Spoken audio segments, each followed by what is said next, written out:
On this episode of On the Set, I'm checking out Dr. No, the first in a long list of James Bond films. This one stars Sean Connery as James Bond, a secret agent working for MI6, a British intelligence agency. So let's get into it. In Jamaica, a station chief of the MI6 named Strangeways and his assistant are murdered by a trio of assassins. After hearing about this, the head of MI6 sends Special Agent James Bond, codenamed 007, to look into the murders, to see if it connects with Strangeways working with the CIA on a case in Cape Canaveral. When Bond arrives in Jamaica, he's greeted by a chauffeur, who's actually an agent sent to kill him. Bond manages to get the best of the guy, but before he can interrogate him, the agent bites down on a cyanide-laced cigarette. Ooh, tasty. After that, Bond checks out Strangeways' house and talks with a boatman that he knew. He says that Strangeways was always aiding the CIA in investigations and introduces Bond to Agent Leader, the CIA agent Strangeways is working with, who's also looking into Strangeways' death. Leader tells Bond that he and Strangeways were tracking a radio jamming signal to Jamaica. Radio jamming is what caused the botched rocket launch in Cape Canaveral, which is the case that Strangeways was looking into. So they trace the signal to a forbidden island called Crab Key. As that's going on, a geologist named Dent heads to Crab Key to speak with his boss, Dr. No, who gives the order to have Bond killed with a tarantula. Wait a minute. Aren't those like domesticated and defanged? How violent could they be? Well, I guess they're referring to a wild one from the island. In that case, yeah, you can count me out. Anyway, so Bond ends up killing the tarantula, and Dent as well. Then some henchmen show up and Bond escapes into the swamp with a woman named Honey Rider, a shell diver he meets on the island. Later that night, Bond and Rider get captured and taken to a secret base where they meet Dr. No face to face. And he has like these weird prosthetic metal hands. Apparently, he lost his real hands due to exposure to radiation. Bond finds out that Dr. No works for a secret organization called Spectre. Dr. No admits to the Cape Canaveral sabotage, saying that it was meant to demonstrate Spectre's power. Yeah, alright buddy, calm down with that. He asks Bond to join him, and of course, he says no. But Dr. No doesn't like that, so he has Honey Rider taken away and Bond imprisoned. But hey, it's alright. Bond has it under control. He escapes his cell and sneaks into the base's control center disguised as a worker. Spectre plans on disrupting another launch using a radio beam which is powered by a nuclear reactor. So Bond finds the reactor and overloads it before the launch commences. Dr. No tries to stop him, but he ends up falling into the reactor and gets boiled alive. Ooh, fatality. Bond frees Ryder and they escape just as the whole base gets destroyed. Then, of course, Bond gets the girl. The end. So this one set the standard for the others down the line. Sean Connery was the first guy to play James Bond. However, Ian Fleming, who created the character, stated that Christopher Lee was the inspiration behind it. So if you think about it, Christopher Lee is literally James Bond. Anyway, that was Dr. No. Now, on to the next one. Back with another James Bond classic. This time I'm checking out the second in the series, From Russia with Love. So let's get into it. Spectre wants revenge against MI6 operative James Bond for killing their agent, Dr. No, in the previous film. Technically, he killed himself by falling into that reactor. But you know, tomato, tomato. Anyway, a guy named Kronstein, who's Spectre's chief planner and a self-proclaimed chess grandmaster, plans to lure Bond into a trap, baiting him in with a plan to steal a cryptography device in Istanbul. A Spectre agent named Cleve is sent to oversee the job and sends a killer named Grant to shadow Bond and eventually kill him. Also, bringing in a cipher clerk named Tatiana to assist. But she has no idea Cleve works for Spectre. So Bond is tasked by the MI6 to help Tatiana, knowing that it's probably a trap. And yeah, probably. But they send him anyway. Once Bond gets to Istanbul, he meets with Bay, another MI6 agent, while he waits to hear from Tatiana. Then, Bay is attacked by a Soviet agent and Bond kills him. Tatiana and Bond go over the plan to steal the cryptography device. They board a train where they find another Soviet agent. Grant shows up and kills Bay and the Soviet, because he's not fucking around. Once the train stops in Belgrade, Bond gets instructions to meet with a British agent named Nash.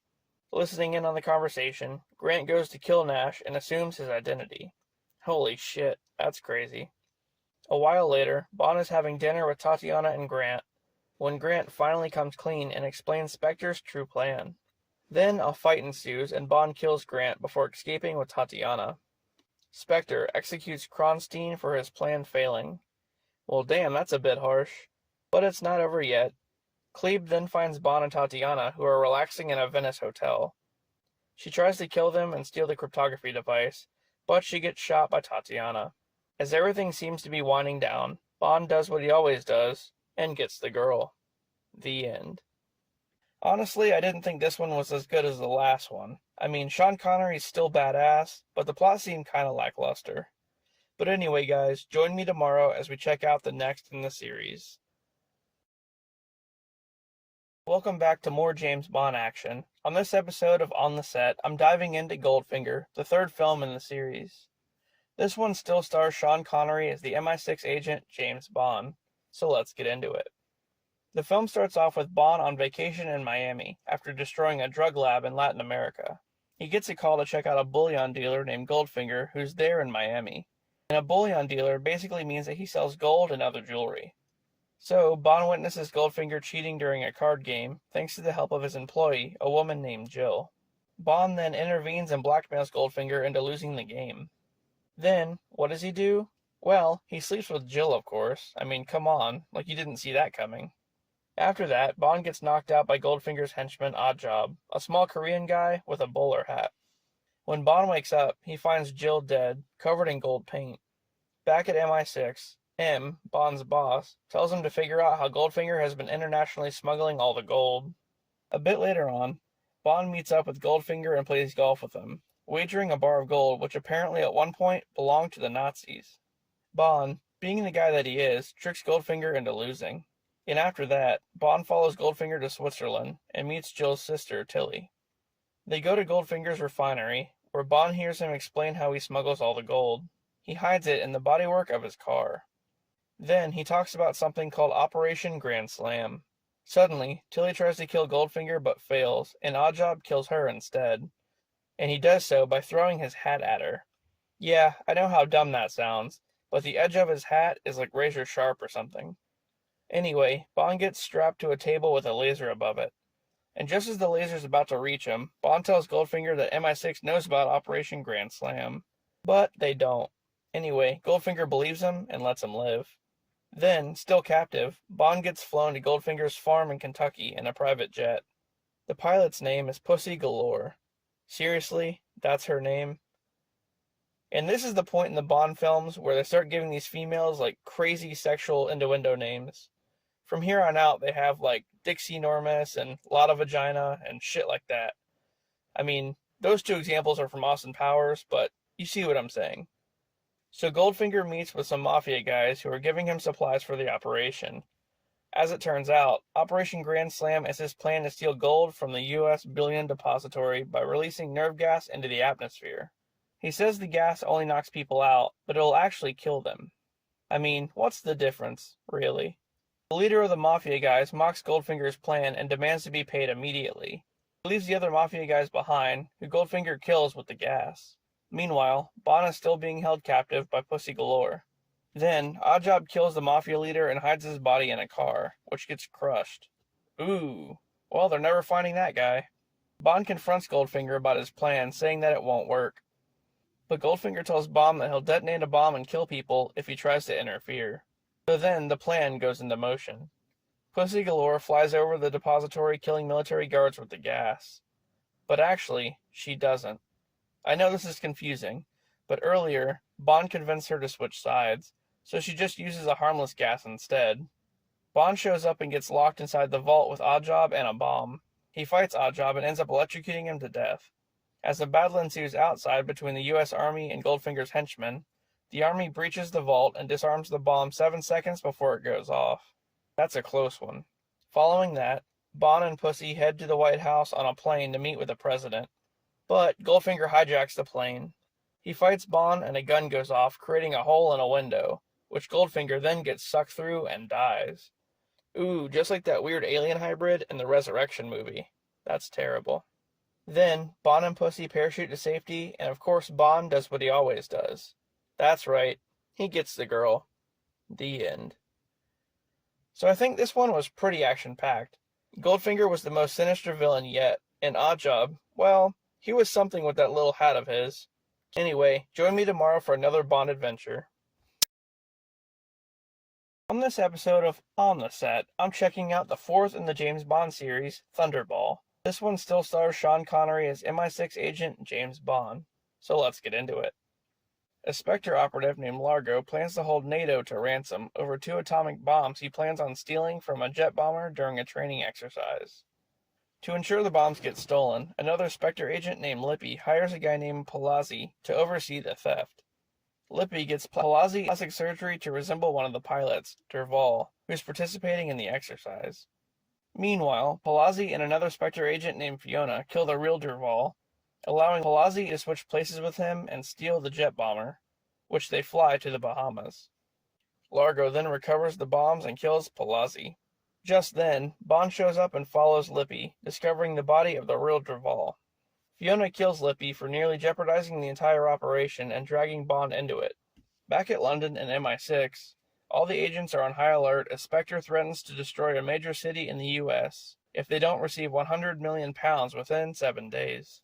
So, Bond heads to Nassau where he meets with Domino, Derval's sister, who also appears to be Largo's mistress. Oh, naughty.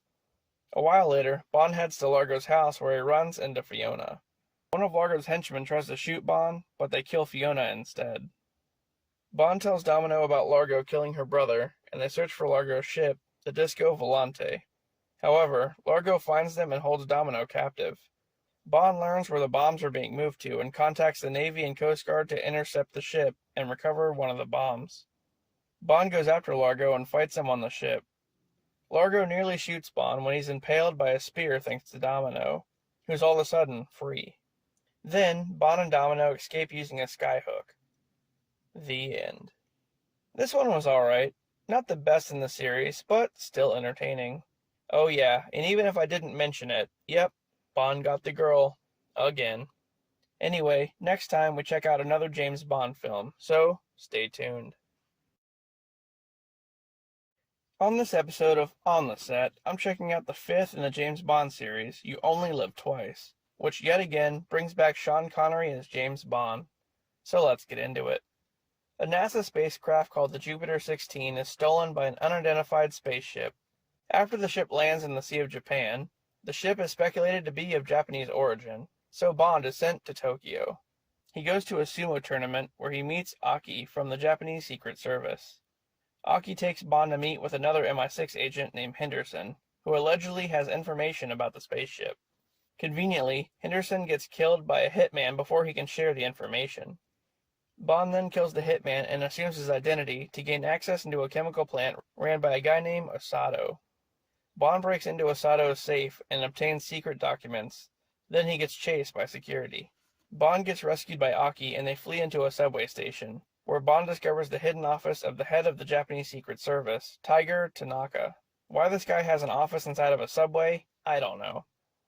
Anyway, the secret documents Bond recovered include a photo of a cargo ship and a message saying that the person who took the photo was killed.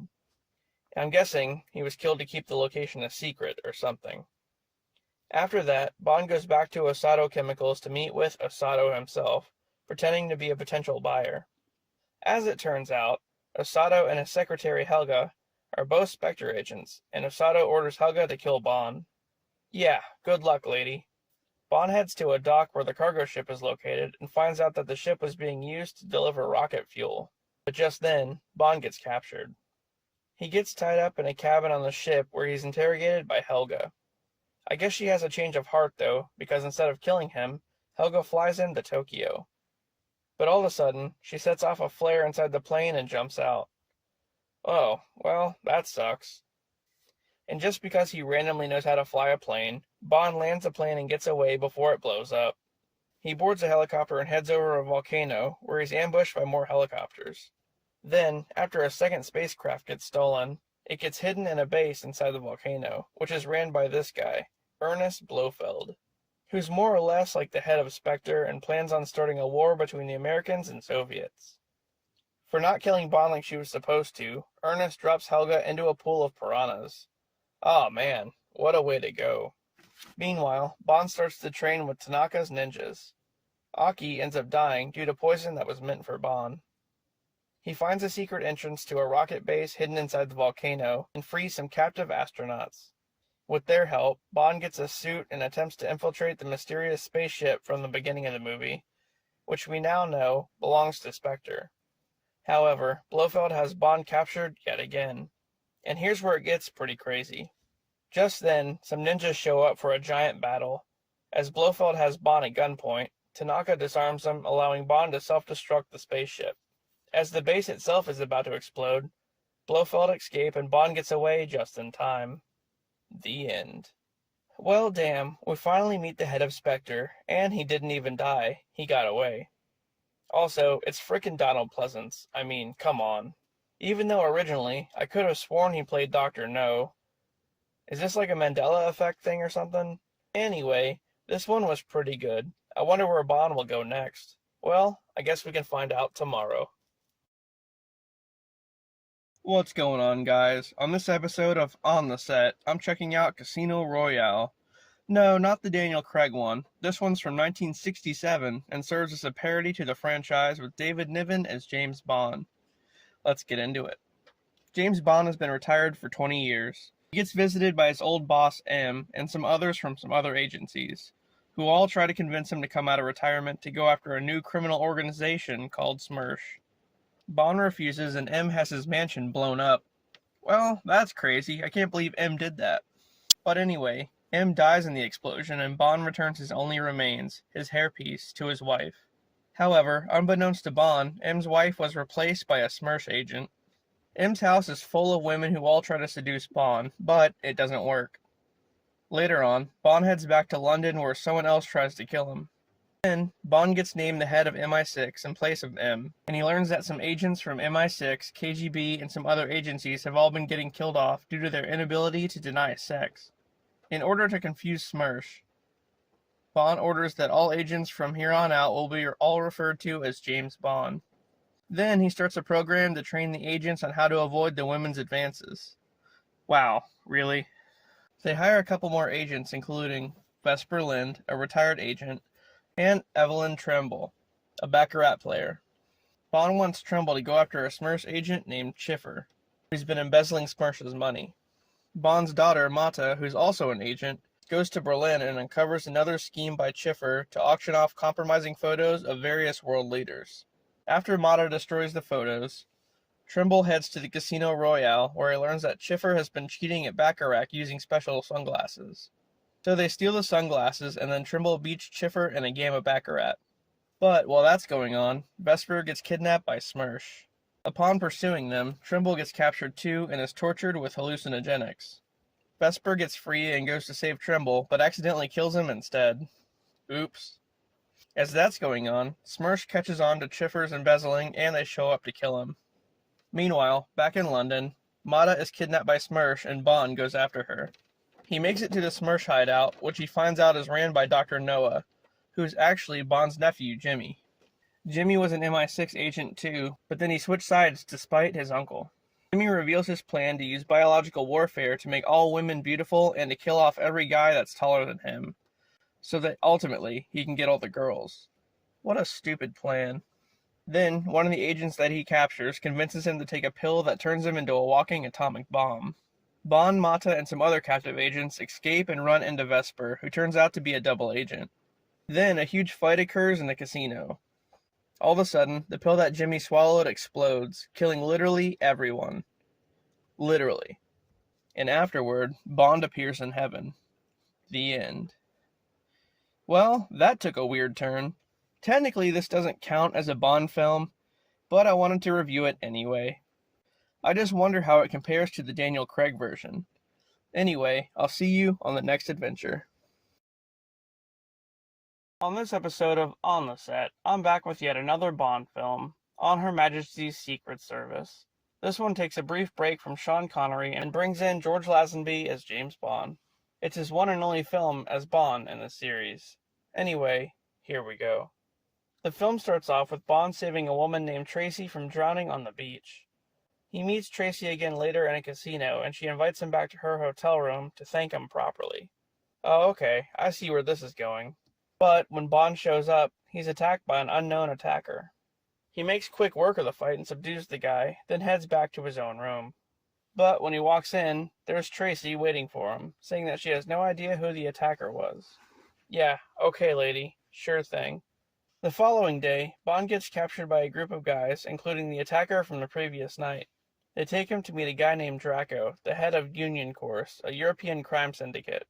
As it turns out, Tracy is Draco's daughter, and he offers Bond £1 million to marry her. Well, that's a twist. However, he refuses because, come on, you can't tie down James Bond. Bond then asks Draco to help him track down Ernest Blofeld, the head of Spectre. A while later, back at MI6, Bond gets taken off the mission to track down Blofeld by his boss, M. Pissed about this, Bond gives a letter of resignation to Moneypenny, M's assistant. But Moneypenny changes the resignation into a request for leave instead. Then, Bond heads to Portugal for Draco's birthday party. However, the festivities don't last long. Draco refers Bond to a law firm in Switzerland. He goes there and breaks into their office, where he finds out that Blofeld has been talking with a genealogist named Bray about assuming the identity of Count Balthazar de Bluechamp, but I'm not exactly sure why. Anyway, Bond meets with Blofeld posing as Bray. Why wouldn't he recognize Bond immediately? Didn't they meet up in the last one? Blofeld's running a clinic in the Swiss Alps. While he's there, Bond meets 12 women who are all patients. And that night, after dinner, Bond goes to one of the patients, Ruby's room, to sleep with her. Of course he does. He discovers at midnight that all the patients go into a hypnotic state while Blofeld gives them instructions. So, they're basically like sleeper agents, and they're all being brainwashed into releasing a biological agent on the world's agriculture. Then, Bond gets captured by Irma, one of Blofeld's henchmen. Well, so much for that disguise, Bond. As to be expected, Bond escapes captivity and is chased around by Irma and the other henchmen. After that, Bond confesses his love to Tracy and asks her to marry him. Aw, wait, don't do that. The next day, Blofeld and gang are still after Bond as an avalanche occurs, with Tracy being captured in the chaos. It's revealed to Bond that Blofeld plans to hold the world to ransom, with the threat of agricultural destruction. Okay, I'm calling Captain Planet. Blofeld also demands to be pardoned from all of his crimes and be referred to from there on out as Count Bluechamp. Without the consent of MI6, Bond and Draco storm Blofeld's compound and rescue Tracy. The compound gets destroyed, but of course, Blofeld gets away. Then, an intense bobsled chase occurs, ending with Blofeld getting taken out by a tree branch. After that, Bond ends up marrying Tracy in Portugal. But Blofeld's not having that shit, and he shows up to gun them down, drive-by style. Bond survives, but Tracy does not. Well, that's the price of marrying James Bond, I guess. The end. So I think Lazenby is a pretty good Bond. It was a bit different than Connery's portrayal, and it sucks that he only got one film. And also, this is the only Bond film where Bond doesn't get the girl. Well, he kind of did. Almost. Anyway, guys, I hope you enjoyed it, and I'll see you next time for another Bond adventure. On this episode of On the Set, we're continuing with more James Bond. This time, Sean Connery is back for his final installment, Diamonds Are Forever. The film starts off with Bond pursuing Ernest Blofeld to a facility where Blofeld's creating clones of himself. Well, not really clones, just people who are surgically altered to look like him. Anyway, Bond ends up killing Blofeld by drowning him in a pool of mud. Meanwhile, 2 assassins kill a group of diamond smugglers, and then Bond gets sent in to investigate. Bond meets with a woman named Tiffany in Amsterdam, under the disguise of Peter Franks. Suddenly, the real Peter Franks shows up and Bond has to kill him to maintain the act. Bond and Tiffany go to Los Angeles with the diamonds. Bond smuggles them inside the body of Franks. Wow, so they just hid diamonds inside of a dead body? That's wild. The body then gets cremated and the diamonds are passed along to another smuggler named Shady Tree. Damn, that's a wacky name. Then, things get a bit crazy. So the 2 assassins show up and nearly kill Bond by incinerating him. But then, Shady Tree finds out that the diamonds inside Frank's body are fake. The real diamonds were given to Bond's CIA friend, Leader. A bit later on, at a casino hotel, Tree's killed by the assassins who didn't know the other diamonds were fake. And as that's going on, Bond is distracted at a craps table where he meets Plenty O'Toole, another woman he works his charm on. And yes, there has to be at least one in every movie. So the guy who cremated Frank's body shows up with some henchmen, and they throw Plenty out of a window. Oh, well that didn't last very long. But Bond moves on quickly and spends the rest of the night with Tiffany. He asks her to retrieve the diamonds from a casino, but she passes on the deal. Then she finds out that Plenty was killed because the henchman thought she was Tiffany, and so she changes her mind.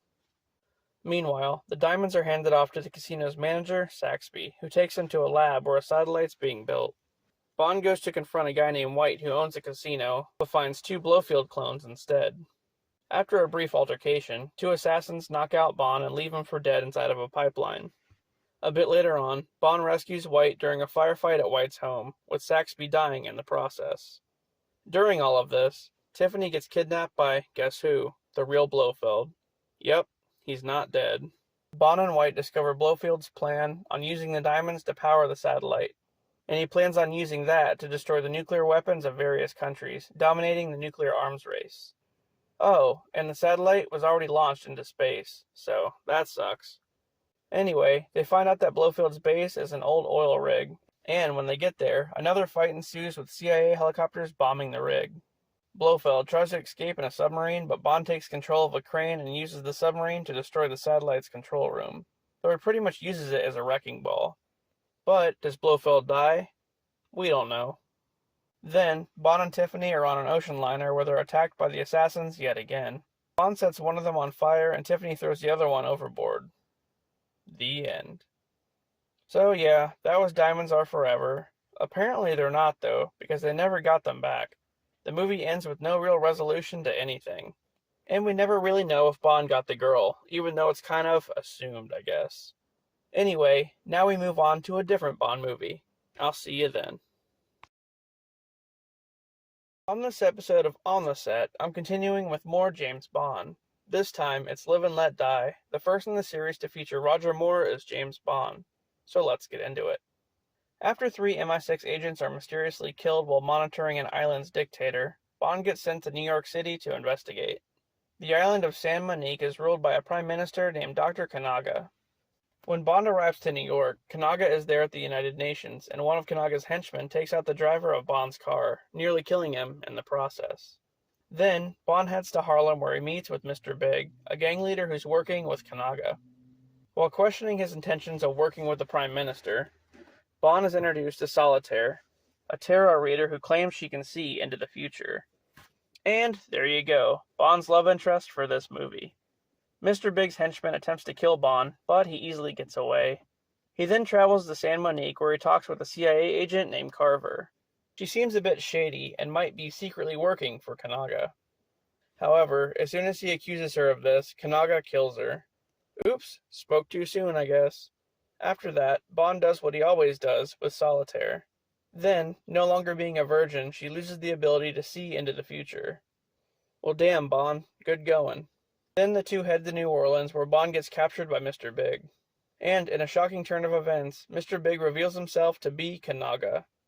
So, they're one and the same. Kanaga's been dealing drugs and is keeping the locals at bay, feeding into their fear of voodoo and the occult with the help of a voodoo priest named Baron Samedi. So I guess it keeps them all quiet. Kanaga's plan is to use the Mr. Big name to deal free heroin to people, and then once they're hooked on it, he'll raise the price, pretty much capitalizing on their dependency. Wow, pretty smart, but a dick move for sure. Kanaga learns that Solitaire is no longer a virgin and hands her over to Baron Samedi to be sacrificed, all while Bond gets left for dead at a farm surrounded by crocodiles. Of course, Bond escapes and sets Kanaga's drug lab on fire. Then a chase ensues involving some henchmen and the Louisiana police. After that, Bond rescues Solitaire and throws Baron Samedi into a coffin filled with snakes. Bond and Solitaire confront Kanaga and his underground base, and Kanaga captures them, intending on feeding them to sharks. But, as he always does, Bond escapes and fights Kanaga. And he kills him in the most Looney Tunes way. He shoves a gas pellet into his mouth, causing Kanaga to inflate really big and then explode. It's pretty crazy. Later on, Bond and Solitaire are on a train where they get attacked by Kanaga's henchmen. But Bond throws him out of a window. Then Baron Samedi appears in the front of the train, laughing away. The end. Well, this one's pretty good. The villain was decent and the movie had a good pacing. Roger Moore did a great job replacing Sean Connery in the role of Bond. It's not an easy role to fill. Anyway, next time I continue with more. I'll see you then. Back with more James Bond action. This time, I'm checking out Man with the Golden Gun, starring Roger Moore back as James Bond. Let's get into it. The film starts off with a gangster named Rodney who's going after a famed hitman to collect a bounty. He plans on killing him, but he's no ordinary hitman. His name is Francisco, and he uses a very special weapon, as if you couldn't tell by the movie title. Rodney finds himself in quite the predicament when Francisco gets the jump on him and kills him using his famed golden gun. Back at MI6, they receive a gold bullet with 007 etched into it, and they assume that it was sent by Francisco, but they have no idea what he looks like. Honestly, the only thing they do know is that he has a third nipple. Really? You're an intelligence agency and that's the only insight you have on this guy? Anyway, Bond goes after Francisco. He finds a bullet which leads him to the maker of the golden gun and Macau. From there he goes to Hong Kong, where the gunsmith has been shipping the bullets. Bond tracks Francisco's mistress to her hotel room where he pries information out of her, including Francisco's appearance and his next move. Then Bond goes to the Bottoms Up Club where Francisco kills a solar energy scientist named Gibson. His sidekick, Nick Nack, steals a device called the Solace agitator from his body. From there, Bond is teamed up with Hong Kong Police Lieutenant Hip at the request of M to get the Solace agitator back. A bit later on, Bond goes to Bangkok to meet with a wealthy entrepreneur at his house, who's a suspect in Gibson's murder. Bond poses as Francisco, but little does he know Francisco is already there. So Bond gets captured and is forced to go to this martial arts school. It's a really weird scene. After kicking everyone's ass though, he jumps through a window and almost gets away. But the students follow him. Hip and his two nieces show up and kick the students' asses. Later on, Francisco's mistress wants Bond to kill Francisco and spends the night with him. Gee, I wonder what they did all night. The next day, at a boxing match, Bond finds the mistress dead. He finally meets Francisco and recovers the Solace agitator, handing it over to his assistant, Mary. Mary then goes to place a tracker on Francisco's car and gets captured. Go figure. A chase ensues, ending with Francisco flying away in a plane. Bond tracks him to an island where Francisco oddly welcomes him, showing off a solar power plant that he plans on selling to the highest bidder. Francisco demos the plant's power by shooting a solar-powered beam at Bond's plane, blowing it up and stranding him on the island. Back in the house, there's a portion that's been converted into a funhouse, where Bond hides and waits. When Francisco walks in looking for Bond, Bond shoots and kills him. Then, Bond takes back the Solace and escapes just as the plant blows up. All of a sudden, Bond is attacked yet again by Nick Nack, but he pretty much just brushes him off. Then, he does what he does and romances Mary. The end. I never knew the man with the golden gun was Christopher Lee. Did you know that James Bond started as a novel written by Ian Fleming, and that Ian Fleming based the character of James Bond off of his step-cousin? And can you guess who that is? Yep, Christopher Lee. James Bond was based off Christopher Lee. That's pretty crazy. So it's cool that he played a Bond villain, and it kind of came full circle, somewhat. Anyway, I'll see you on the next one. Back with more James Bond action. This is the 10th film in the series, bringing Roger Moore back as James Bond. So let's get into it. This one starts off with Bond investigating the disappearance of a Soviet submarine.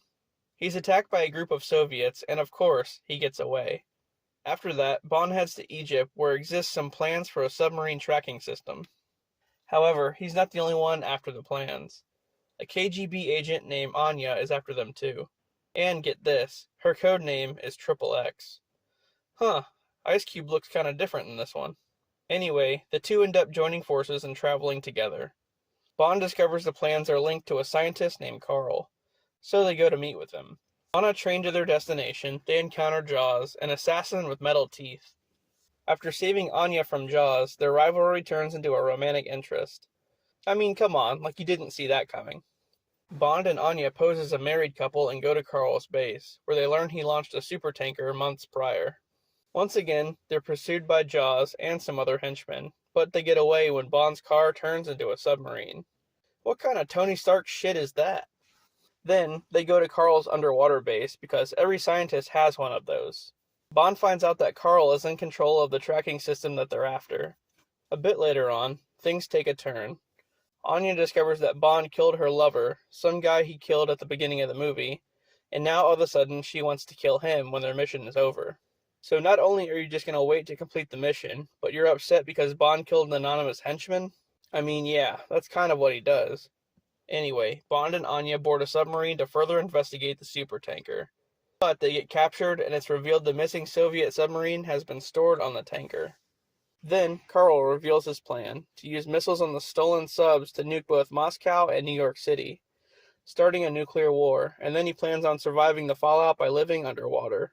Bond escapes captivity just in time to free captive sailors on board, but the missiles are just about to launch. So he reprograms both subs to bomb each other instead, and then goes to rescue Anya.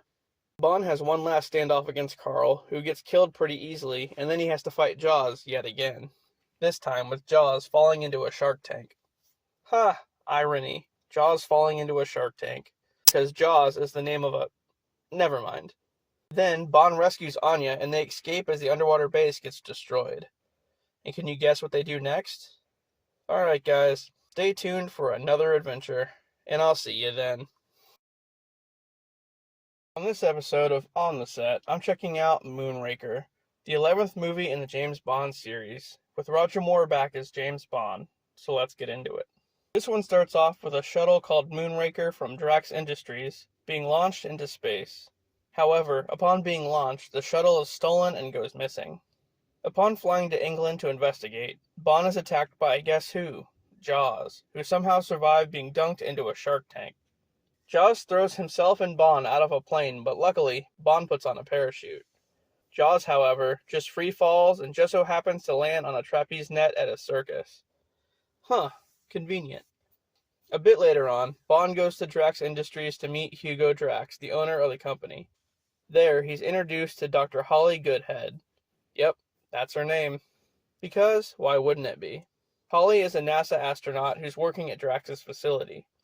Bond finds blueprints for a glass vial and heads to a factory in Venice where the vial is being manufactured. Once there, he learns that the vial is meant to house a deadly nerve gas. Suddenly, Drax's henchman, Chang, pops out and attacks Bond. They fight inside of a clock tower while some guy's singing opera downstairs. Bond ends up throwing Chang through the clock and he falls onto a piano, killing him. Aw, but why'd that guy stop singing, though? Anyway, as Drax is moving his operation to Rio de Janeiro, Bond and Holly follow. Bond learns that Holly is actually a CIA agent who's been spying on Drax. So once they get to Rio, Bond is attacked by Drax's new henchman, Jaws. Man, this guy gets around. They have a fight on top of a cable car, with Bond and Holly escaping right before it crashes. Jaws is helped out of the wreckage by a random blonde girl named Dolly. And he falls for her or something. I don't know, it's weird. Then, Drax's henchmen capture Holly. Learning the origin of the nerve gas comes from the Amazon jungle, Bond heads there, only to be captured yet again. Man, this guy's always getting captured, left and right. Drax reveals that he's the one that stole his own shuttle, pretty much because another one he was using was faulty, so he wanted this one back. Something like that. Then he throws Bond and Holly in the exhaust bay of one of the shuttles just as it's about to launch, and they barely escape the flames. Then, Bond and Holly head to space posing as astronauts. They take a Moonraker shuttle to Drax's space station, where Drax has retreated to. And right when Bond confronts Drax, Jaws shows up and, guess what? Yep, he captures Bond. Go figure. Drax reveals that he's going to disperse the nerve gas in the Earth's atmosphere and wipe out humanity, starting humanity all over again on his space station with a group of genetically altered people he has on board. Well, that's a strange plot. Then, Drax orders Jaws to attack Bond. But as it turns out, Dolly's one of the crew members on the space station, and I guess he has a change of heart and helps Bond take out the other henchmen. Following that, a crazy laser battle ensues all over the station. Pew pew pew pew! Drax holds Bond at gunpoint, but he quickly gets the better of him and shoots Drax out of an airlock into space. The nerve gas gets destroyed and Bond and Holly head back to Earth on one of the Moonraker shuttles. And yes, before you ask, they did the thing. The end. I think this one is my favorite Roger Moore Bond film, pretty much because it has to do with space. Oh, and Jaws is pretty cool too. Also, if you're familiar with the GoldenEye game, this is one of the best levels. Anyway, I'll see you on the next episode with more 007. On this episode of On the Set, I'm back with more James Bond. This time, Roger Moore returns to the role of 007 in For Your Eyes Only. So let's get into it. The film starts off with a British vessel named St. George that contains the ATAC system, which is used by the Ministry of Defense to coordinate their subs. The vessel gets sunk after hitting an old mine underwater. The Navy brings in a marine archaeologist named Havelock to locate the sunken vessel. But before he can, Havelock and his wife are killed by a hitman named Hector. Having seen the murders, Havelock's daughter, Melina, swears revenge on the hitman. Then, James Bond is tasked with retrieving the ATAC system from the vessel before the Soviets can get to it. So, Bond visits Hector's home in Spain to spy on him and is captured by Hector's henchmen. But Bond escapes just as Hector gets killed by a crossbow bolt. Oh, Hawkeye? I didn't know he was in this. Oh wait, it's just Melina, getting her revenge. Melina and Bond escape together, and later on, Bond goes to Italy to spy on a guy named Locke, who is seen doing business with Hector.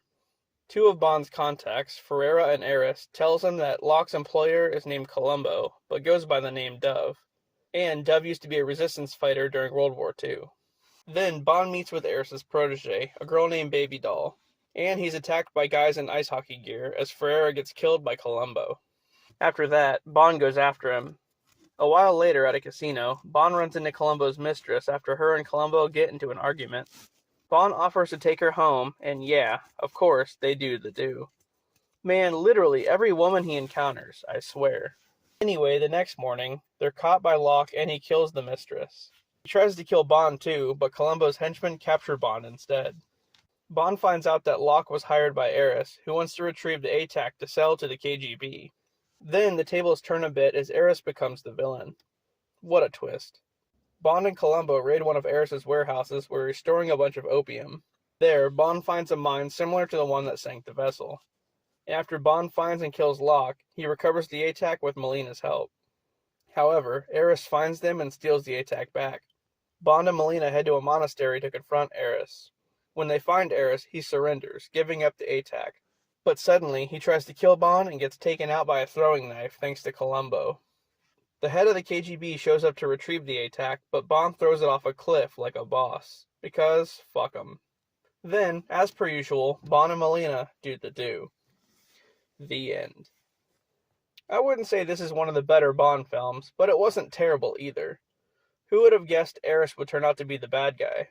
And how about Bond just throwing the ATAC off a cliff? That was pretty wild. Anyway, see you tomorrow for another Bond film. On this episode of On the Set, I'm continuing with more James Bond. This time it's the 13th film in the series, Octopussy. That's right, I said Octopussy. This one brings back Roger Moore as James Bond, so let's get into it. MI6 agent 009, dressed as a clown, is killed by twin assassins in Berlin. 009 was carrying a fake Fabergé egg. Meanwhile, the real Fabergé egg is being auctioned off in London, and MI6 sends James Bond there to identify the seller. Once he gets to the auction, Bond switches the eggs and has a bidding war against an Afghan prince named Khan. Khan wins the bid, paying way too much money for a fake egg. But he doesn't know, so it's okay. Bond follows Khan to India where he meets his contact, Vijay. Then, they get chased around town by Khan's bodyguard, Govinda. A while later, Bond meets Magda, Khan's henchman, or henchwoman, who seduces Bond.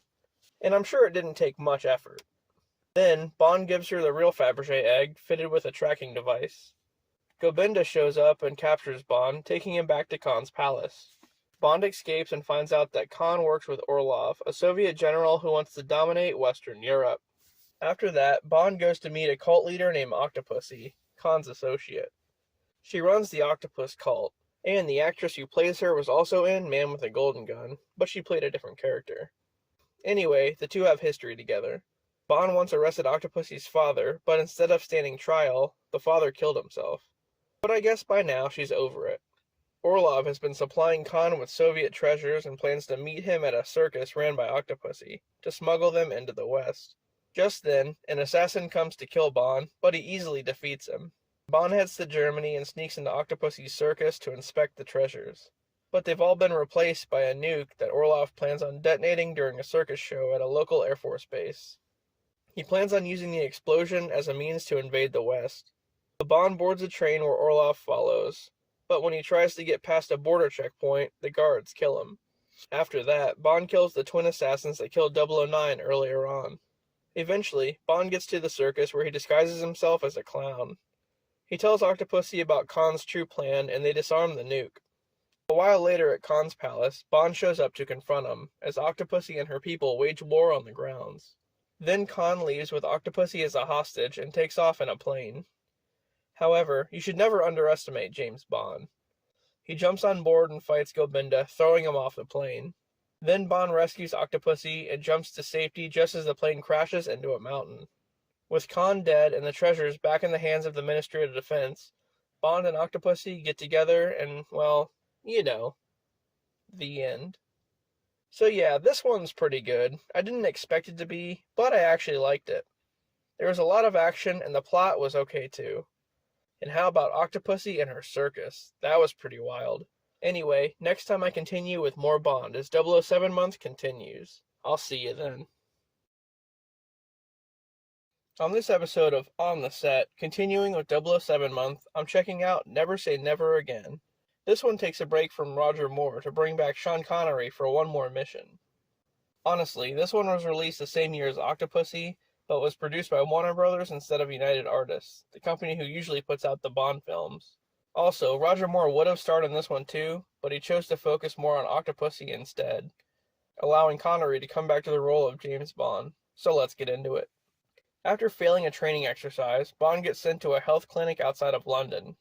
Once he gets there, he sees a nurse named Fatima beating a patient, but like in an S&M kind of way. Fatima is alerted to Bond's presence and sends an assassin to kill him, which turns into a long drawn-out fight that may even rival the one from They Live. Hearing that Bond basically destroyed a bunch of the clinic's furniture in the fight, the MI6 suspends him from duty. Really? It was self-defense, man. As it turns out, Fatima is a Spectre agent, and one of her patients is an Air Force pilot named Jack. He's a pretty shady guy.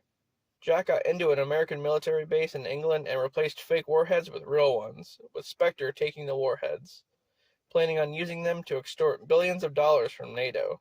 To cover up Spectre's involvement in this, Fatima kills Jack, making it look like an accident.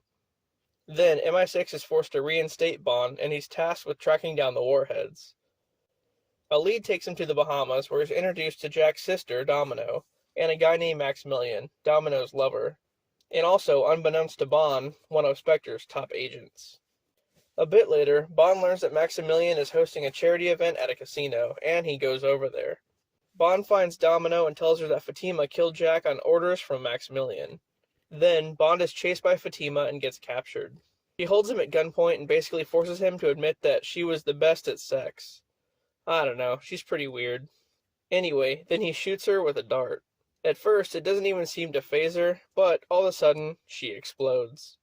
After that, Bond and his CIA contact, Leader, board Maximilian's yacht in search of the warheads. Bond finds Domino on board and he kisses her. This pisses Maximilian off and he takes him to his base in North Africa. As punishment for betraying him, Maximilian sends Domino to a group of Arab guys. Then, Bond escapes and rescues her. One of the warheads gets found and defused, so Bond goes after Maximilian, who's hiding out in an underground facility in Ethiopia.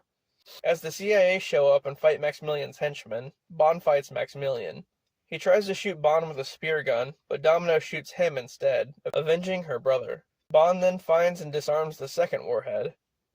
Afterward, Bond retires from MI6 and goes back to the Bahamas with Domino, probably to do what he does best.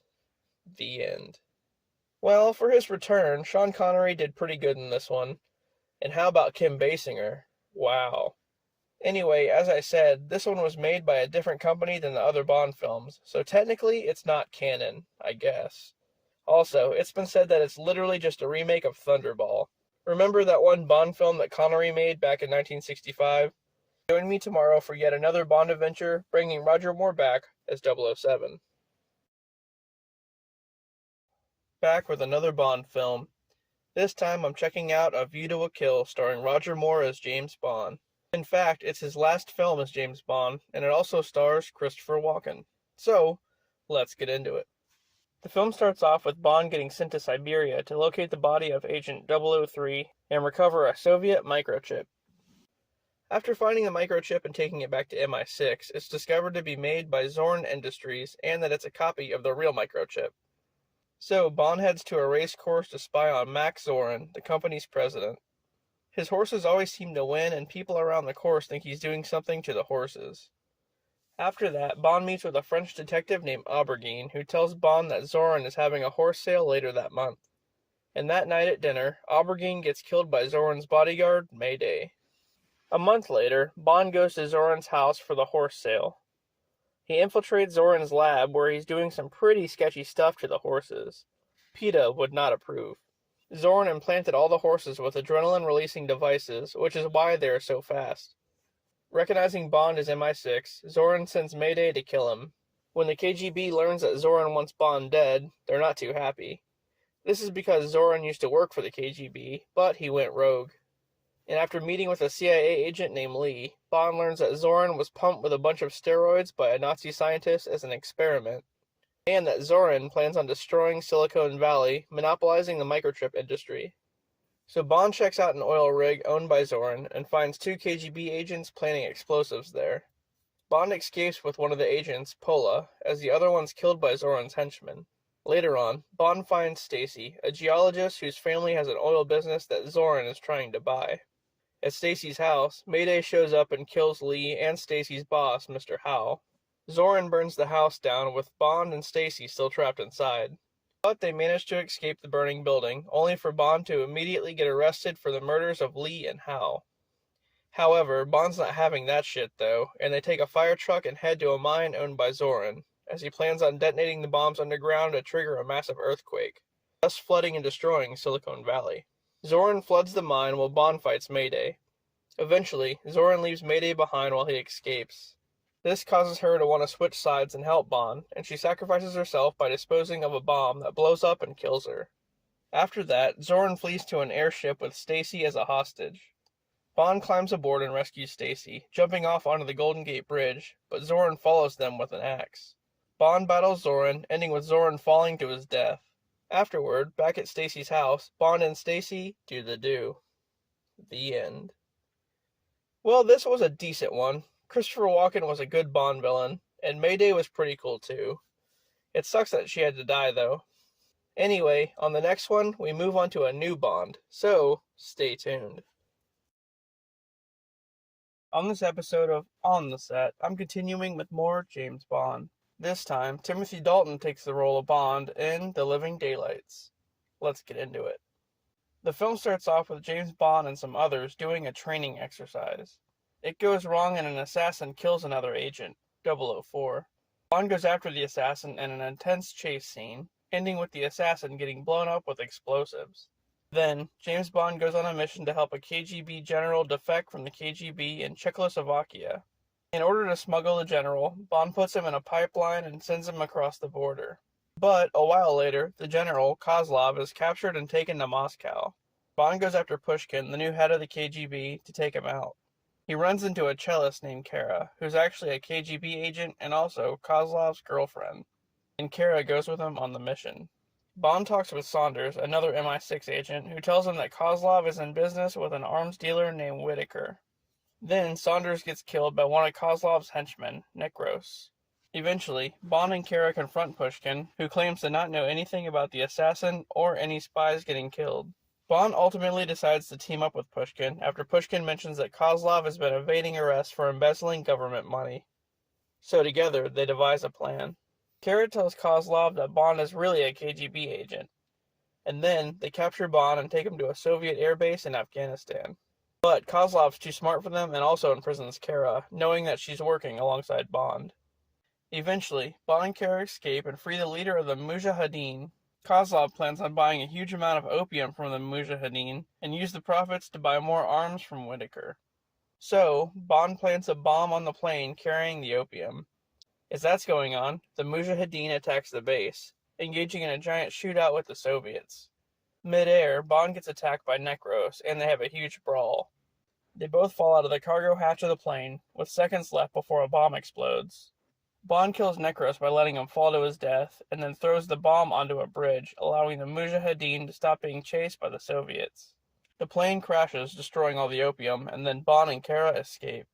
Later on, Kozlov is arrested by the KGB, and Kara has a cello performance.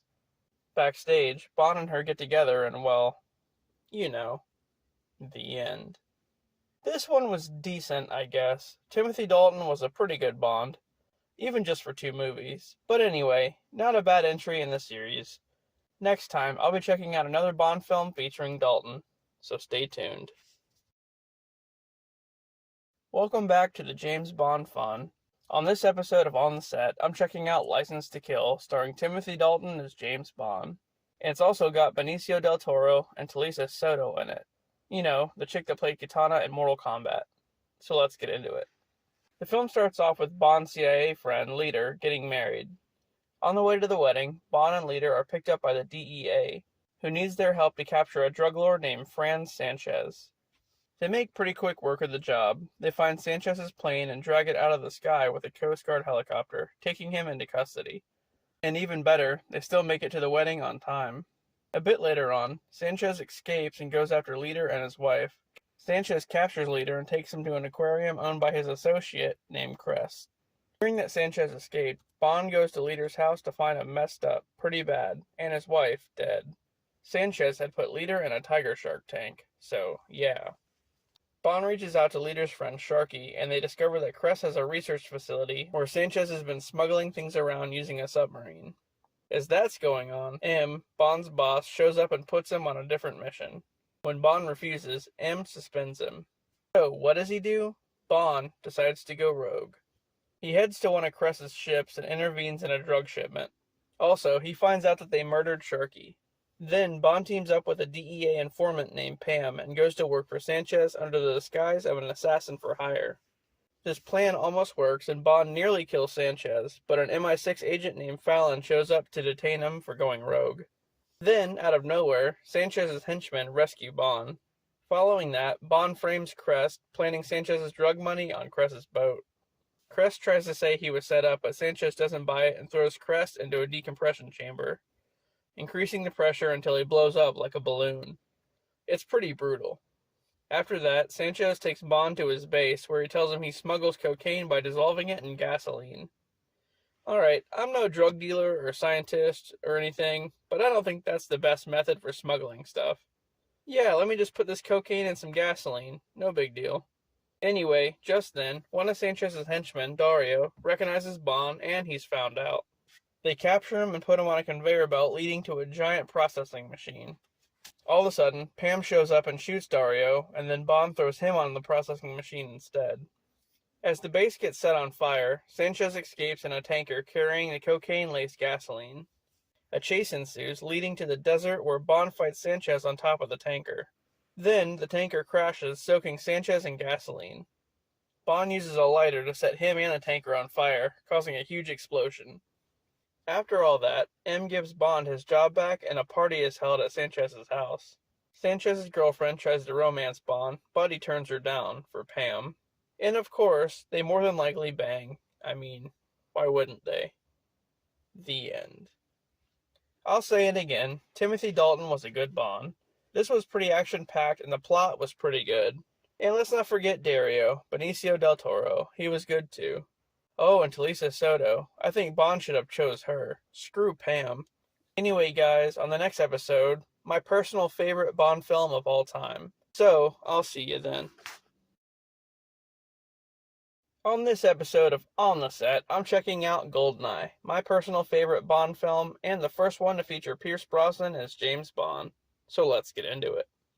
The film starts off with James Bond running along a dam, where he bungee jumps off down into a Soviet chemical weapons facility.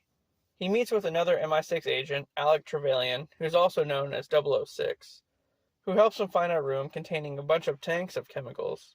But suddenly, the two are nearly captured by Ourumov, a Russian general. As Ourumov kills 006, Bond destroys the facility and narrowly escapes. 9 years later, Bond goes after the Yanis crime syndicate, who are attempting to steal a military helicopter in Monte Carlo.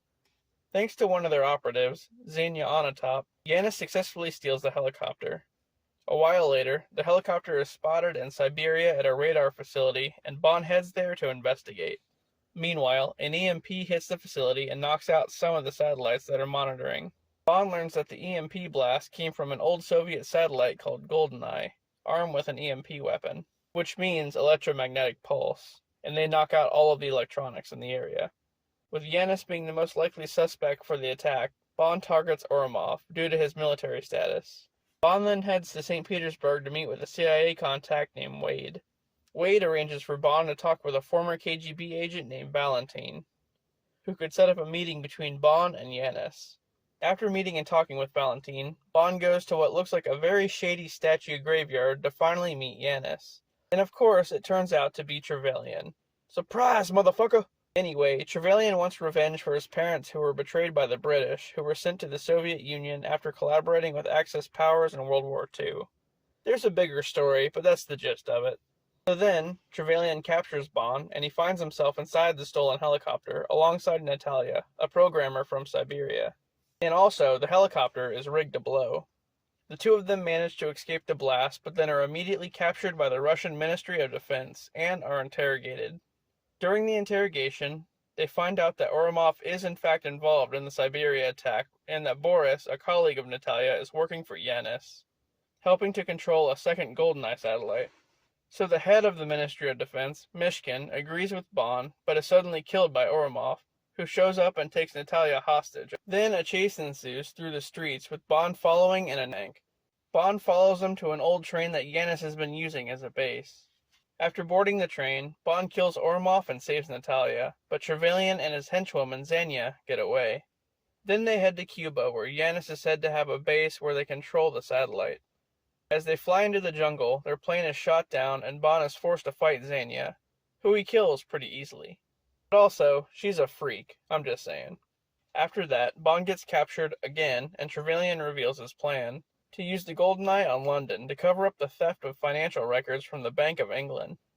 I'm not sure what that means exactly. Financial records of what? Anyway, as that's going on, Natalia hacks into the GoldenEye and reprograms it to re-enter the Earth's atmosphere, causing it to be destroyed.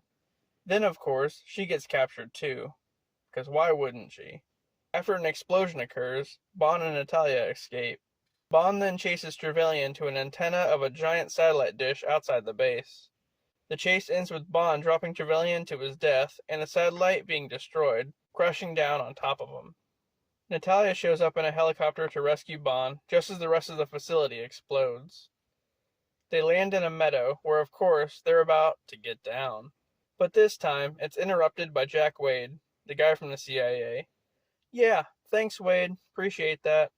The end. So this is my favorite Bond movie, not only because of Pierce Brosnan, but also because this one had that really popular GoldenEye game on N64, and yeah. And Sean Bean as Trevelyan was an excellent villain, probably my favorite Bond villain. Alright guys, next time we continue with more Pierce Brosnan. I'll see you then. What's up guys, back with another James Bond film. This time it's the 18th in the series, Tomorrow Never Dies, starring Pierce Brosnan back as James Bond. So let's get into it. The film starts off with Bond doing some recon at a bazaar near the Russian border. All of a sudden, a Navy ship fires a missile at the bazaar. Bond jumps into a jet and pilots it out of the line of fire just in time. Meanwhile, a baron named Carver plans to start a war between China and the UK, using an encoder given to him by a cyber-terrorist named Gupta. Gupta uses a fake GPS signal to send the Navy ship into Chinese waters where it gets taken out by a torpedo. There's a few survivors from the wreckage, but Carver's henchman takes them out. Afterward, Bond is sent to investigate Carver and his company, CMGN. He goes to meet with Carver's wife, Paris, who Bond just so happened to date at one point, and he ends up seducing her to get information. Bond then finds Carver as he's broadcasting on his network and cuts him off the air. Following this, Carver finds out about Bond and Paris' past relationship and orders them both killed. A while later, Bond goes to Carver's newspaper facility and steals the encoder back. As that's going on, Carver sends an assassin to kill Paris. Bond returns to find her dead and is confronted by the assassin. After that, he heads to Okinawa to meet with his CIA friend, Jack Wade, and is introduced to a GPS tech named Greenwalt. Bond goes to investigate the sunken ship and is captured and taken to CMGN Tower. Carver's plan is revealed as he previously stole a missile from the sunken ship and plans to use it to destroy the Chinese government. This would allow a corrupt general to take power and give Carver exclusive broadcasting rights in China. As his plan begins, Bond escapes and joins a woman named Wah Lin, a Chinese agent who boards Carver's ship. Together, they stop the missile from destroying Beijing, but Wah Lin gets captured. Bond then grabs Gupta and takes him hostage to wager setting Wah Lin free. But Carver just kills Gupta and says he doesn't need him anymore anyway. Wow, what a bitch. Then, Bond uses a grenade to blow up part of the ship, allowing it to be detected by the Navy. After that, Bond fights Carver and kills him. Then, Bond destroys the missile, and of course, he does the do with Wah Lin on the wreckage. The end. So this one was alright. It was no GoldenEye, not by a long shot, but it was okay. Anyway guys, stay tuned for more Bond action. I'll see you then. Alright, here we are with another one. On this episode of On the Set, I'm checking out The World Is Not Enough, the 19th Bond film starring Pierce Brosnan. So let's get into it. The film starts off with Bond going to meet with a Swiss banker named LaChase to retrieve some money for an oil tycoon named King. Bond interrogates LaChase, who has intel about an assassin that killed another MI6 agent. However, LaChase is suddenly killed before he can say anything at all. Back at MI6 headquarters, the money that Bond got for King ends up being wired with explosives and blows up, killing King. Bond chases the assassin until she escapes in a hot air balloon, but then ends up dying anyway. After that, Bond traces the origin of the money to a terrorist named Renard. MI6 tried to kill him once before, but only managed to leave a bullet stuck in his brain. Wow, that sucks. So then, he and King's daughter, Elektra, head to an oil pipeline that she runs. But they're attacked by Renard's henchmen on snowmobiles. Elektra was captured by Renard once before, a long time ago. Anyway, afterward, Bond goes to a casino and talks with Valentine, an ally from GoldenEye, who tells him more about Renard and the henchmen. While he's there, Bond discovers that Elektra's head of security is actually working for Renard, and Bond kills him. A while later, Bond heads to Kazakhstan and meets a physicist named Christmas Jones. Meanwhile, Renard is there and steals high-grade plutonium from a nuclear bomb and leaves, leaving everyone there to die. But Bond and Jones escape just in time. Around this time, Bond contacts M, the head of MI6, and the one who requested he look after Elektra, and tells her that Elektra may have Stockholm Syndrome about Renard. And I'm sure you know what Stockholm Syndrome is. It's what Harley Quinn has with the Joker. It basically means that she's missing her captor. Just then, an alarm goes off and Bond heads into a pipeline to find the bomb that Renard stole, which is activated. He then escapes right before the pipeline blows up. Afterward, both he and Jones are presumed dead. Later on, it's revealed that Elektra is the one who had her father killed. Something to do with her father using her as bait for Renard. Anyway, in Istanbul, Elektra kidnaps M and Bond recruits Valentine to help get her back. Then they get attacked by Elektra's henchmen and helicopters.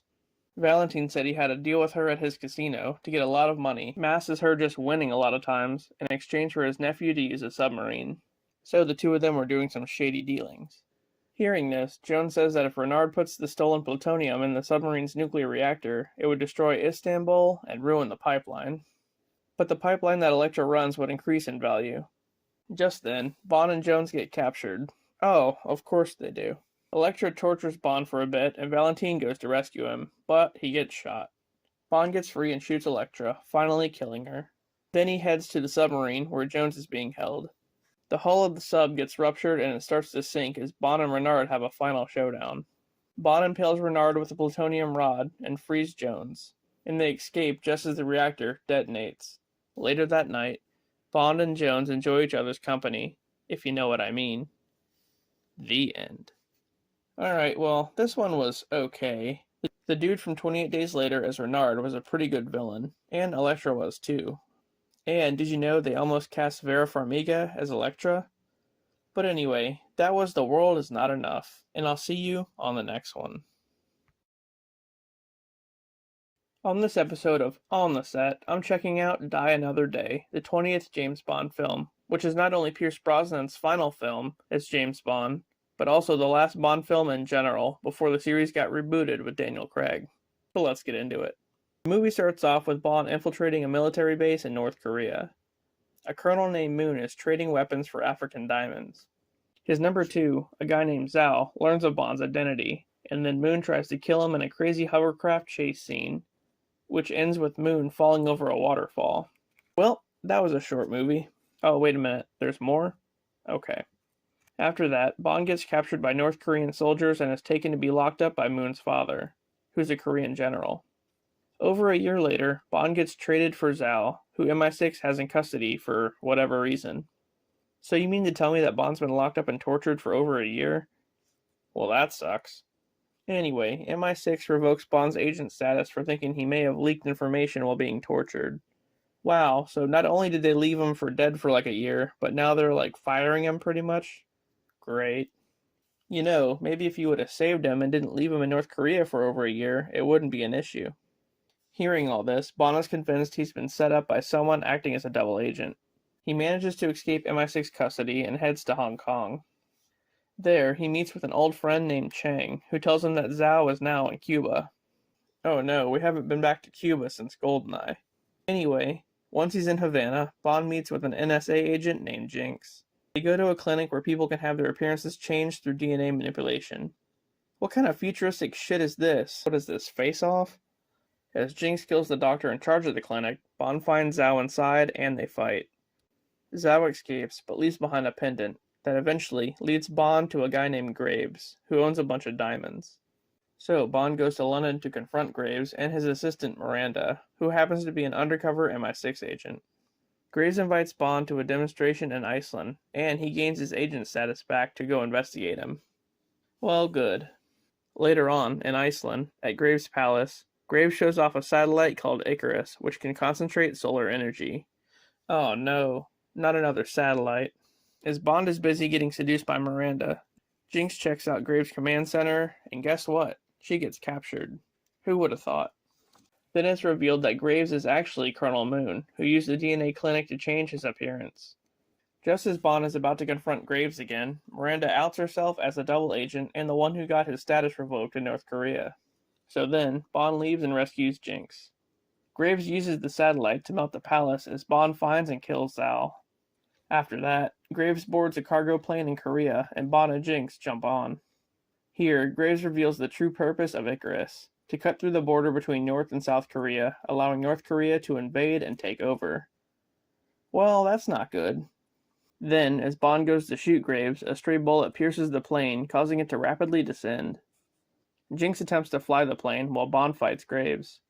But suddenly, Miranda shows up and engages Jinx in a sword fight. And this part is just nuts. 4 people fighting in a falling plane. Wow. Finally, Jinx is able to kill Miranda. Graves tries to jump out with a parachute, but Bond opens it and causes Graves to get sucked into one of the plane's engines. Then, Bond and Jinx board a helicopter and fly to safety. And afterward, of course, they do the do. The end. Well, this is probably the most action-packed ending to all the Bond films, aside from GoldenEye, of course. That plane fight was just nuts. And it sucks that this is the final movie. But hey, now we have the reboot, so there's that. What's going on, y'all? Back with another James Bond film. This time, the series is rebooted and Daniel Craig takes over the role of James Bond. So let's get into it. The film starts off with an MI6 agent named James Bond, who assassinates a traitor named Dryden at the British Embassy in Prague. This earns him a license to kill and promotion to 00 agent, to which he becomes 007. Then, in Uganda, Mr. White, a liaison for an unnamed organization, introduces the leader of the Lord's Resistance Army, Obano, to a guy named Le Chiffre, an Albanian banker and terrorist. Obano gives Le Chiffre $100 million to invest for him, but Le Chiffre plans on attacking an aerospace manufacturer named Skyfleet and shorts the company's stock. Meanwhile, in Madagascar, Bond blows up an embassy and kills a bomb maker named Malacca. But he catches hell from his boss M because he was supposed to take Malacca alive. After that, Bond uses information found on Malacca's phone to find a corrupt official in the Bahamas named Demetrios, who hired Malacca to bomb one of the Skyfleet airliners. Later on, Bond wins Demetrios' car and Aston Martin in a card game and ends up seducing his wife. Wow, of course he does. Then, Bond follows Demetrios to Miami. Once there, Demetrios attacks Bond, and Bond kills him. He then saves the airliner from being destroyed, which causes Le Chiffre to lose Obano's money. Pissed about the whole situation, LeChiffre tortures Demetrios' wife, thinking that she had something to do with it. But she didn't. To get O'Bonnell's money back, LeChiffre holds a Texas Hold'em tournament at the Casino Royale. Bond joins the tournament along with a government agent named Vesper Lind. At this point, O'Bonnell finds out that LeChiffre lost his money and threatens to kill him, but then lets him play in the tournament to win the money back. After that, O'Bonnell and his bodyguard attack Bond, and guess what? Bond kills them too. Bond then gets out of the tournament, but his friend and CIA contact, Felix Leiter, offers to pay to enter Bond back into the tournament in exchange for letting him take LeChiffre into custody. Then LeChiffre's lady, Valenka, poisons Bond's martini. What a bitch. Luckily, though, Vesper saves him. He recovers in time to win the tournament, and, pretty salty about losing, LeChiffre kidnaps Vesper and takes her to an abandoned ship.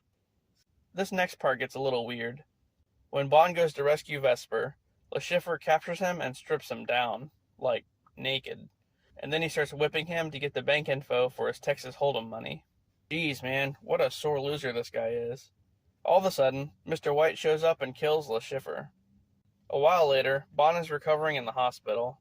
He then quits MI6 and sails to Venice with Vesper, who he fell in love with. M says that the money was never transferred over, and Bond realizes that Vesper double-crossed him, taking the money. But she then gets captured by a guy inside an old building. Bond takes the guy out, but the building collapses onto the Grand Canal. When Bond goes to save Vesper from drowning, she locks herself inside an elevator and ultimately drowns anyway. As that's going on, Mr. White escapes with the money. Afterward, M tells Bond that Vesper actually traded the money to Mr. White in exchange for Bond's life. So she wasn't all that bad after all. And that the organization that LeChiffre works for forced her to play both sides. After hearing all this, Bond tracks down Mr. White and shoots him. The end. Well, that was a pretty good reboot for the series. I originally thought Daniel Craig was just the next Bond after Pierce Brosnan, but now we know that's not the case. Anyway, stay tuned for the next one, and I'll see you then. On this episode of On the Set, I'm back with another James Bond film. This time it's Daniel Craig's second film, Quantum of Solace. The film starts off with Bond driving to Italy with Mr. White from the previous movie in the trunk of his car. He takes Mr. White to M, the head of MI6, to interrogate him about a mysterious organization called Quantum. Mr. White states that Quantum's agents are everywhere, and then M's bodyguard turns out to be one, attacking M. Bond chases the bodyguard and kills him, leaving Mr. White to escape. Then Bond goes to the bodyguard's house and finds a contact of his, a guy named Slate, who's also a hitman. Slate was hired by an environmentalist named Dominic Green to kill his lover, a woman named Camille. As that's going on, Green is also working alongside a general named Medrano, who killed Camille's family and was exiled from Bolivia. They plan to overthrow the Bolivian government and take it over. So Bond shows up and saves Camille from being killed by Slate. A guy named Beam and a CIA agent named Leiter strike a deal with Green, which is to not interfere in his affairs in exchange for a stock of Bolivian oil. They assume that the oil is the reason Green wants to land in Bolivia. After that, Bond heads to an opera where a quantum meeting is being held and a huge firefight ensues. In the fight, a bodyguard of a prime minister working for Quantum gets thrown off a roof, and MI6 assumes Bond killed him. But when he refuses to come in for questioning, M basically kicks Bond out of MI6. Then he goes to Talamone and talks with his old friend Mathis, asking him to go to Bolivia with him. And once there, Bond meets Strawberry Fields, a Bolivian consular, who tells him to go back to the UK. As per usual, though, Bond does what he always does. Then, they go to a fundraiser held by Green, where Bond saves Camille yet again. As they leave, the police pull Bond over and discover Mathis unconscious. And all of a sudden, the police shoot and kill Mathis as Bond kills them. The following day, Bond and Camille check out the land that Green is intending to acquire. Their plane gets damaged by a Bolivian fighter plane, and they skydive out of it. A bit later on, M tells Bond that Quantum killed Strawberry Fields. They drowned her in oil. Wow, what bastards. Then, Leiter meets up with Bond and tells him that Green and Medrano are planning to meet at a hotel at the Atacama Desert. Bond and Camille infiltrate the hotel, and Bond kills the chief of police for basically killing Mathis. And then they confront Green. As that's going on, Camille kills Medrano, avenging her family. Bond then captures Green and interrogates him about Quantum. afterward, leaving him in the desert to fend for himself. A bit later on in Russia, Bond tracks down a guy named Yusuf, who is a former lover of Vesper Lynd from the previous movie, and Bond has him arrested by MI6. After telling Bond that Green was found dead in the desert, she asks him to come back to MI6, to which he says he never left. The end. So this one was a pretty good sequel to Casino Royale. Bond got revenge for what happened to Vesper, and he foiled Green's plan. So far, Daniel Craig is doing a pretty good job as Bond. But, on to the next one. What's going on, y'all? On this episode of On the Set, I'm continuing the James Bond fun with Skyfall, Daniel Craig's third Bond film, so let's get into it. The film starts off in Istanbul, where Bond and another agent named Moneypenny are after a mercenary named Patrice, who stole a hard drive full of information on other agents. The chase leads to the top of a train where Bond fights Patrice. Just then, M orders Moneypenny to shoot Patrice, but she accidentally shoots Bond instead, causing him to fall into a nearby river. Then Patrice leaves with the hard drive. After that, Bond is presumed dead. Well, yeah, maybe you should aim better next time. 3 months later, due to how the train situation was handled, M is basically asked to retire. Just then, someone hacks into the MI6 computers and the building explodes. Following that, Bond comes back to work at MI6 and M tasks him with finding out who Patrice works for and recovering the hard drive yet again. Bond heads to Shanghai, where he finds Patrice killing someone. Another fight ensues between them, but this time, Patrice falls to his death before Bond can get any information. He finds a lead to a casino in Macau. Once there, Bond meets Severin, who's Patrice's accomplice. Severin seems to not like her employer and promises to help Bond if he kills him. So then, they travel to an island off the coast of Macau in Severin's yacht. Once they get there, they're immediately captured and taken to Severin's employer, Raul Silva. Silva explains how he was once a MI6 agent, but was left to be tortured by the Chinese government after a mission went wrong back in the 90s. During which time, he tried to kill himself with a cyanide capsule, but it only left him disfigured. Wow, M left him to die? What a bitch. Silva's whole plan is basically to kill M out of revenge. Anyway, Silva then kills Severin and gets captured by MI6. But once they take him to their headquarters, he escapes. Silva plans on killing M during an inquiry at Parliament. But Bond shows up to stop him. Then, Bond takes M to hideout in Skyfall Lodge, where Bond lived as a child.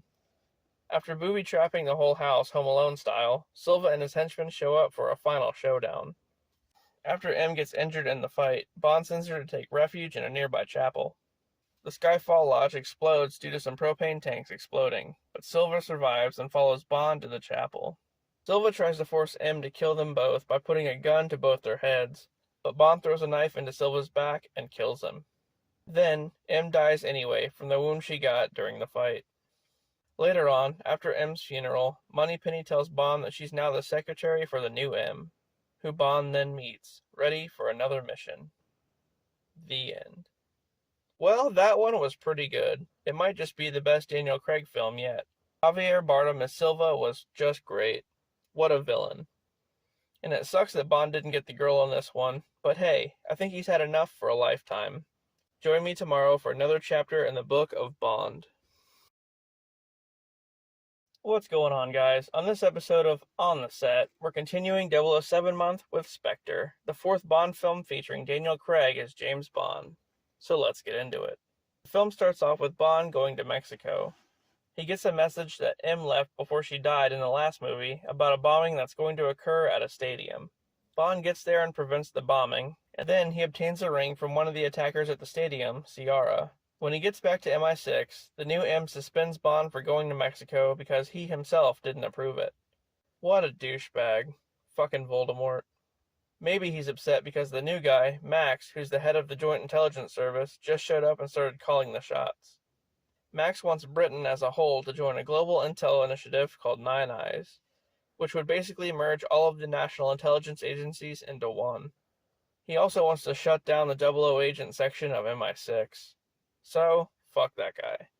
After that, Bond goes rogue to finish the mission the previous M put him on in Mexico.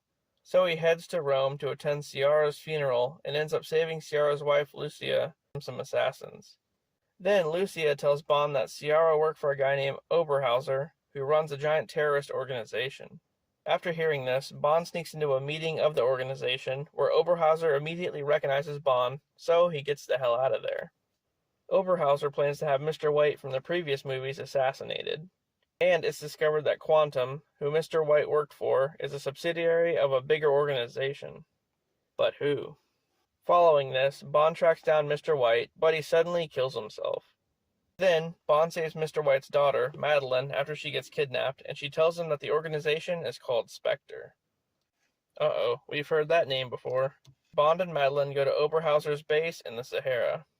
On the way, they get attacked by Hinks, Spectre's top assassin, but they defeat him. And look, it's Batista. When they finally get to the base, Bond confronts Oberhauser, who tells him that Spectre is behind the Joint Intelligence Service and that Max works for Spectre as well. Well, of course he does. And that he plans on using Nine Eyes to give Spectre access to all the intel from every intelligence agency. Then, Oberhauser tortures Bond while telling more of his backstory. He and Bond are actually adopted brothers. When Bond's parents died, Oberhauser's father adopted him. But feeling that his father loved Bond more, Oberhauser killed him and staged his own death. And then he started the terrorist organization Spectre to seek revenge on Bond, and he even changed his name to guess what? Blofeld. Yep, that's right. This is the reboot Blofeld. Who would have guessed? Anyway, Bond and Madeline incapacitate Blofeld by blowing up the base, and they escape. Then they head to London to stop Nine Eyes. Max gets arrested, but Spectre shows up to capture Bond and Madeline yet again. Meanwhile, Max and M get into a fight, and Max ends up dying. Spectre takes Bond to an old MI6 building that's condemned. Blofeld walks in, having survived the explosion, but now has the scar like the original one did in the old movies. He tells Bond that he now has 3 minutes to rescue Madeline, who's also been taken there. And in typical Bond fashion, he gets free and saves her just in time, just as the building comes crashing down. Blofeld attempts to escape in a helicopter, but Bond shoots it down, and Blofeld is arrested by M. The end. Wow, this one was pretty epic. I said the last one was the best one, but I think so far this is the best one. And I'm starting to think that these rebooted Bond films focus more on action than Bond being a playboy. But anyway, Christoph Waltz's Blofeld was just crazy. Next time we take a look at the final installment of them all. So I'll see you then. Welcome back for the final Bond adventure. On this episode of On the Set, I'm checking out No Time to Die, Daniel Craig's final Bond film. So let's get into it. This one starts off with a young Madeline from the last movie watching as her mother is killed by a terrorist named Safin. Afterward, her father, Mr. White, is ordered by Blofeld, the head of Spectre, to assassinate Safin's family. Madeline shoots Safin, but then she falls into a lake that's been frozen over. Back to present day, Blofeld's been arrested by MI6 and Bond and Madeline travel to Matera. Once there, Bond visits the grave of Vesper Lynd, one of Bond's acquaintances who died in a previous film. All of a sudden, they're attacked by a Spectre agent named Kano. Primo, who also has a bionic eye. Bond and Madeline escape the attack, but Bond cuts ties with Madeline, feeling that she's the one that called Spectre there. Cut to 5 years later, Spectre agents kidnap a scientist named Valdo who's working on an MI6-funded DNA targeting weapon called Project Hercules. And they steal the weapon as well. At this point, Bond is retired and is living in Jamaica. He's been replaced by a new female 007 named Nomi. However, he's then called in by a CIA friend leader to rescue Valdo from a Spectre party going on in Cuba. Initially, Bond declines. But after Nomi tells him not to interfere with her mission, guess what? He decides to interfere. That's right, Bond. Fuck him. So Bond goes to Cuba and enters the party along with a CIA agent named Paloma. Primo is there as well, and Blofeld is watching everything through Primo's bionic eye. He sees that Bond showed up and dispatches some nanobots to kill him. But Valdo reprograms all the nanobots to kill the Spectre agents instead, under orders from Safin. So Valdo's been working for Safin all along. Then, Bond beats Nomi to it and saves Valdo, taking him to Leader. Just then, another CIA agent named Ash double-crosses them. He shoots Leader and kidnaps Valdo. Wow, he's also working for Safin, as it turns out. Leader ends up dying, and Bond goes back to London to talk to Blofeld about Valdo's employer. Once he talks with him, Blofeld states that he only talks to his psychiatrist. who just so happens to be Madeline. Wow, small world. At some point, Safin talked her into injecting herself with the nanobots so that he can force her to kill Blofeld. After meeting with her, Bond gets infected with the nanobots too, but he doesn't know it.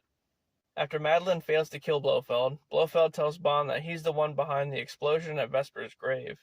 He wanted to give Bond a reason not to trust Madeline. Wow, the whole thing's his fault. What a douche. Bond freaks out and strangles Blofeld, during which time the nanobots get transferred into Blofeld, and they kill him. Good. Fuck that guy. After that, Bond goes to Norway to meet back up with Madeline. There, he meets her daughter, Matilda. Madeline tells Bond that she's not his child. Uh-oh, did Bond finally knock somebody up? It was only a matter of time, really. Anyway, Madeline tells Bond that Safin's family owns an island. Then, the following day, Ash, the CIA agent who works for Safin, attacks Bond. As Bond fights and kills him, Safin shows up to kidnap Madeline and her daughter. After that, Bond and Nomi work together to go to Safin's base. Nomi kills Waldo by kicking him into a pool of acid. How badass is that? Then, Bond takes out all of Safin's henchmen, including Primo. As Nomi takes Madeline and her daughter off the island, Safin infects Bond with nanobots that are programmed to kill them. All of a sudden, Bond shoots Safin and kills him.